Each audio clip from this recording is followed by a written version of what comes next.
जरूरी सूचना है आप सभी स्टूडेंट्स के लिए।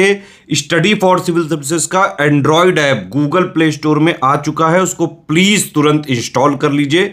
और अगर आप स्टडी फॉर सिविल सर्विसेज के सिर्फ ऐप से कोई भी कोर्स, कोई भी पीडीएफ परचेज करते हैं तो उसमें अप्लाई कूपन, अगर आप ज्ञान सर जो है आप उसमें अप्लाई करते हैं, ये कूपन कोड है, तो उसमें 20% फीस तुरंत माफ हो जाएगी। मतलब 20% डिस्काउंट तुरंत उसमें लग जाएगा। ज्ञान सर लिखना है, नॉर्मली ज्ञान सर स्मॉल लेटर में है सब कुछ, कोई स्पेस नहीं, कोई कॉलम नहीं, सिर्फ ज्ञान सर GYANSIR। इस तरह से अगर कूपन कोड लगाते हैं आप ऐप में बाई करने से पहले, जो अप्लाई कूपन वाले में आता है, तो 20% का डिस्काउंट तुरंत मिलेगा। वीडियो देखिए। तो दोस्तों, मॉडर्न हिस्ट्री की एक और वीडियो में आप सबका स्वागत है। पूरी कंप्लीट मॉडर्न हिस्ट्री स्टार्ट करी हुई है, वो भी टॉपिक वाइज, ठीक। और वो टॉपिक मैं आपको बात कर रहा हूँ जो आप ये समझिए यूपी पीसीएस 2024 प्री के लिए इंपॉर्टेंट है, जिससे मोस्ट एक्सपेक्टेड है कि क्वेश्चन आ सकता है इस बार, ठीक है। तो अभी तक हम लोगों ने इसमें 3 क्लास कर ली, प्लेलिस्ट बनी हुई है, पुरानी वीडियोस भी देख लीजिएगा। अब इस वीडियो में हम ये बात करेंगे कि अंग्रेजों के समय में भारत में कौन कौन से अलग अलग आपके कानून बने, ठीक है, कौन कौन से आपके लॉस बने हैं। देखो, था क्या ना, जब अंग्रेजों ने यहाँ भारत में शासन करना स्टार्ट किया, ब्रिटिशर्स ने, तो उन्होंने क्या करा, जब कोई शासन करेगा, अंग्रेजों की सरकार थी, ठीक है, जब अंग्रेज शासन कर रहे हैं, सरकार भी अंग्रेजों की थी, तो वो अलग अलग कानून लेके आएंगे, ठीक। और बहुत सारे कानून ऐसे थे जो यहाँ पर आप समझिए, जो यहाँ की सोसाइटी थी, जो यहाँ का समाज था, उस समाज में भी काफी कमी थी, ठीक। जैसे आप ये समझिए सती प्रैक्टिस चल रही थी, तो उसको बंद करने के लिए भी अंग्रेज लोग जो है बहुत सारे कानून लेके आए हैं। तो हम बात करेंगे उन्हीं कानूनों के बारे में। जैसे आप ये समझिए, जो सती प्रथा का कानून कब आया, कौन से गवर्नर जनरल लेके आए थे, फिर जो नवजात कन्याओं की हत्या होती थी उसको संबंधित उससे भी कानून था, उसको रोकने के लिए, ठीक है। अच्छा, जो ये आपके कंपाइलेशन है इंग्लिश में भी हिंदी में भी, जो दोनों बच्चों को समझ में आएगा, तो इन्हीं कानूनों के बारे में बात करनी है। और इससे क्वेश्चन और कैसे बनता है, आपसे क्रोनोलॉजी भी पूछ लेता है आयोग। ये बताइए कि सती प्रैक्टिस, आपका फीमेल इन्फेंटिसाइड, और भी जो अलग अलग कानून है, ये बताइए कि कौन सबसे पहले किसको बंद करा गया। तो इसी बारे में हम लोग इस वीडियो में बात करेंगे, ठीक है। तो पूरी वीडियो अच्छे से देखिएगा, जितना भी फैक्चुअल चीजें वो मैं आपको यही याद करवाऊंगा जो एग्जाम के लिए आपके मोस्ट एक्सपेक्टेड है, मोस्ट इंपॉर्टेंट है, ठीक। देखो, सबसे पहले जो कानून आता है जो हमें ध्यान रखना है, वो आता है आपका फीमेल इन्फेंटिसाइड को लेके। अब आप कहोगे फीमेल इन्फेंटिसाइड क्या होता है, पहले इसको हिंदी में देख लेते हैं, क्या बोला जाएगा, नवजात कन्याओं की हत्या संबंधी कानून। अब देखो, था क्या, आपको जैसी होता क्या था, ठीक है।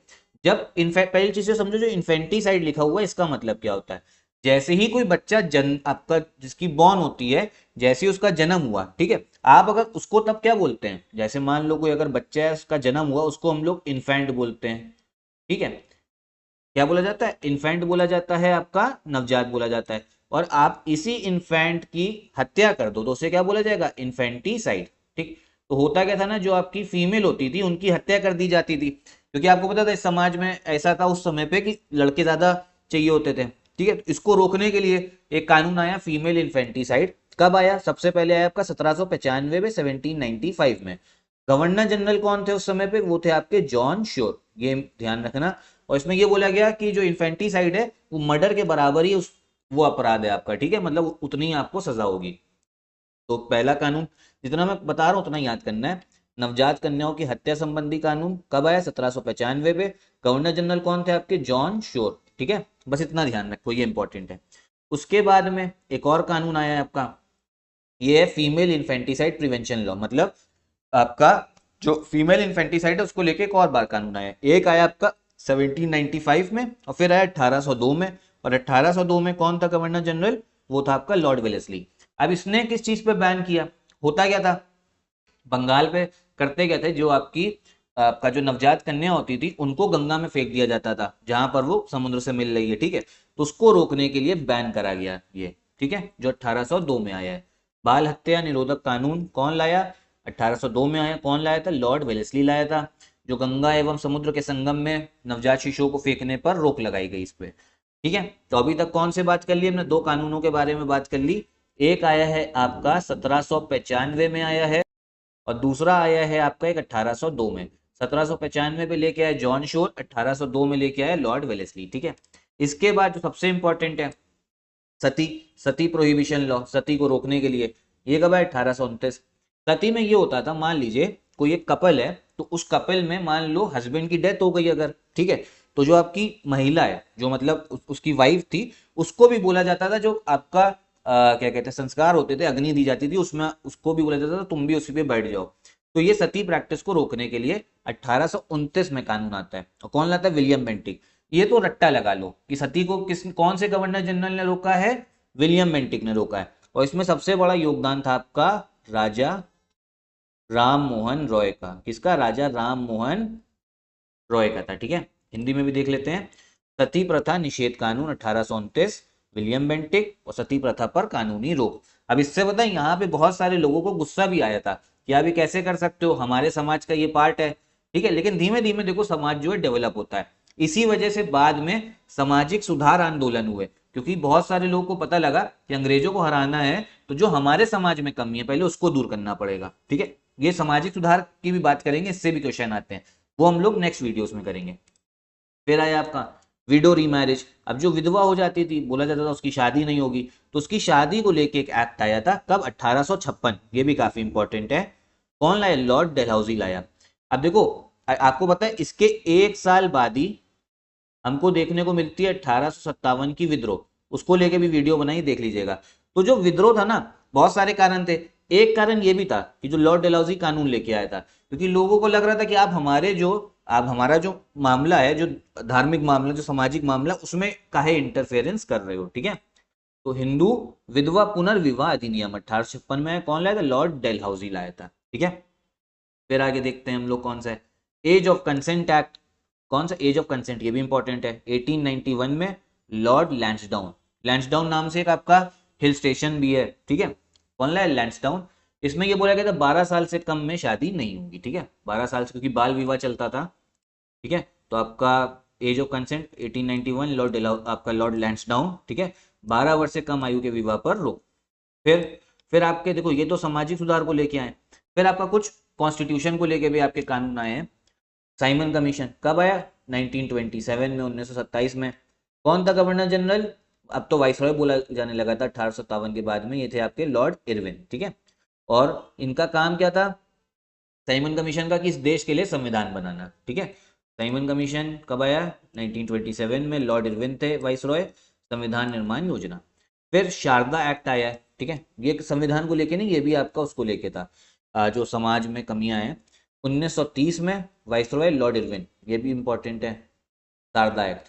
ठीक है, ये क्वेश्चन पूछे गए हैं पीवाईक्यू में, जो पिछले 6 साल के हम लोग बोलते हैं 2023 से 2018, उसमें आया है शारदा एक्ट। ठीक है, लॉर्ड इरविन थे वाइसरॉय। इसमें एज जो है घटा दी गई शादी के लिए। लड़कों के लिए 18 साल रखी गई और लड़कियों के लिए रखी गई 14 साल की एज। ठीक है, ये ध्यान रखना। शारदा कानून 1930, 1929 से 30 है, मतलब 1930 मान लो। लॉर्ड इरविन भैया, आपके लड़कों के लिए 18 वर्ष और बालिकाओं के लिए 14 वर्ष रखा गया था। ये चीज ध्यान रखना। लागू कब हुआ था? 1930 को लागू हुआ था। ठीक है, पारित कब कर दिया गया था? 1929 में। ये भी ध्यान रख लो। शारदा एक्ट जितना बताया उतना इंपॉर्टेंट है। एज कितनी कर दी गई लड़कों के लिए, लड़कियों के लिए? कब लागू हुआ? 1 अप्रैल 1930। सीधा फैक्चुअल क्वेश्चन आ जाता है। ठीक है, फिर आता है आपका अगस्त डिक्लेरेशन। या ये किस लिए आता है? क्योंकि सेकेंड वर्ल्ड वॉर जो है वो स्टार्ट हो चुकी थी और इंडिया में जो फ्रीडम फाइटर्स थे उनको अपने समर्थन में लेना था अंग्रेजों को। 1940 में कौन था वाइसरॉय? आपका लिनलिथगो, लॉर्ड लिनलिथगो। तो ये बोला गया कि भारत को हम क्या करेंगे, सेकेंड वर्ल्ड वॉर के बाद में डोमिनियन स्टेटस देंगे। लेकिन भैया यहाँ पे जितने भी लोग थे आपके, गांधी जी, नेहरू जी, उन्होंने बोला कि अब सीधा आजादी चाहिए, डोमिनियन स्टेटस नहीं चाहिए। 1940 में अगस्त घोषणा, लॉर्ड लिनलिथगो जो है वो इसका वाइसरॉय था। ठीक है, प्रादेशिक सुशासन, मतलब डोमिनियन स्टेटस में ये होता है कि पूरी कंप्लीट आजादी नहीं मिलेगी, खुद से शासन कर लेना लेकिन रहोगे हमारे अंडर में।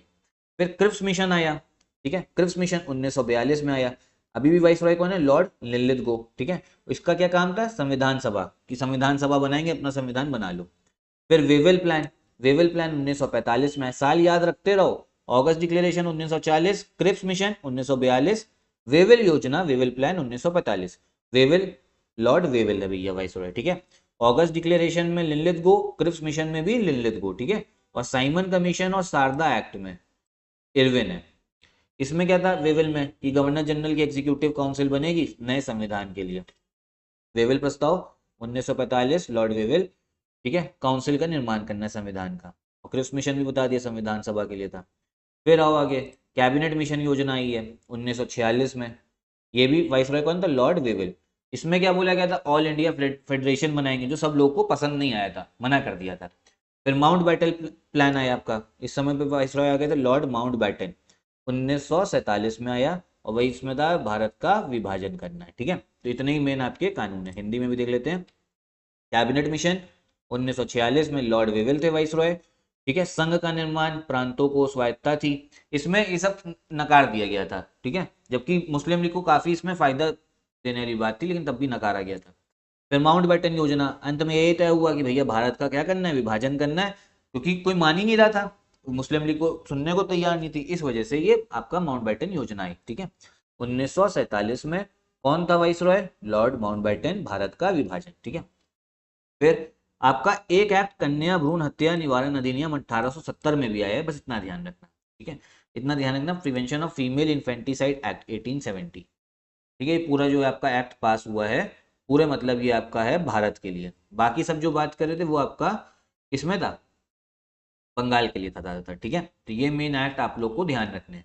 मेजर कानून है अंग्रेजों के समय पे। क्वेश्चन आता है क्रोनोलॉजी वाइज भी आ सकता है, और सीधा सीधा पूछ सकता है कि सती प्रैक्टिस को किसने बैन किया? William Bentinck. कौन से साल? 1829 में। विडो रीमैरिज एक्ट कौन लाया? आपका विधवा पुनर्विवाह अधिनियम, लॉर्ड डेलहाउजी, 1856 में।